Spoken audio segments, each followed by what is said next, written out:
Hey guys, Dr. Sarah here from Balance Within Physical Therapy and wanted to give you some tips all about shoveling today. So it's getting to be winter time, of course, and that time of year that's fun if you like to snowshoe and ski and have some beautiful scenery, and also snow shoveling, snow blowing, that all comes with the territory. So that can be a tricky thing for some people, and I just wanted to give you some tips.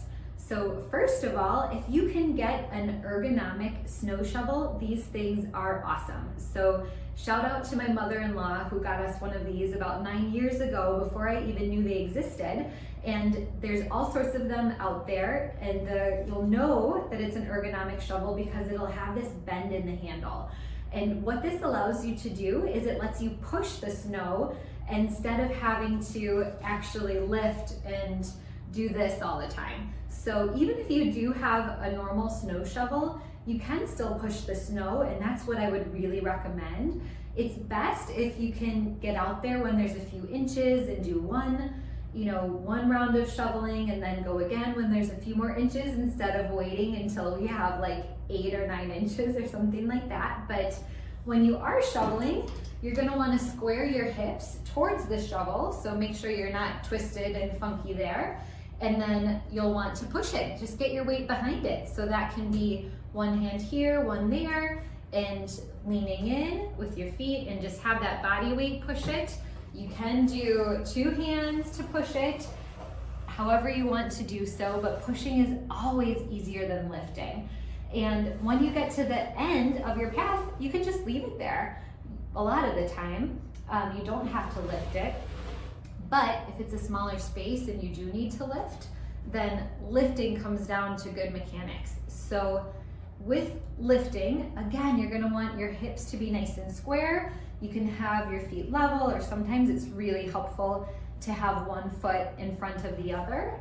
When you're lifting it, and then you need to throw it, right? Instead of twisting your back to throw it and twisting your shoulders, if you can, turn your hips and do more of that motion and have that motion come from kind of moving your butt and your pelvis instead of twisting your back. That will make a really big difference and also be easier on your shoulders if we're lifting with our legs instead of up here. So those are my big shoveling tips for you. I hope that helps a lot. If you're still having trouble, there's a few different variations we could break down. We can help you get to the bottom of why your back is hurting, or your neck, or your shoulders, and make sure you've got a good game plan for this to feel good for your body.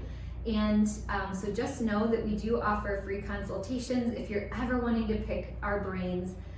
Contrary to what a lot of people might believe or tell you, shoveling is not bad for us. It's actually good for us. All this activity keeps us young. We just need to pace ourselves, make sure our body's in the right shape, do small bouts instead of doing the whole driveway when it's 8 inches, and take our time.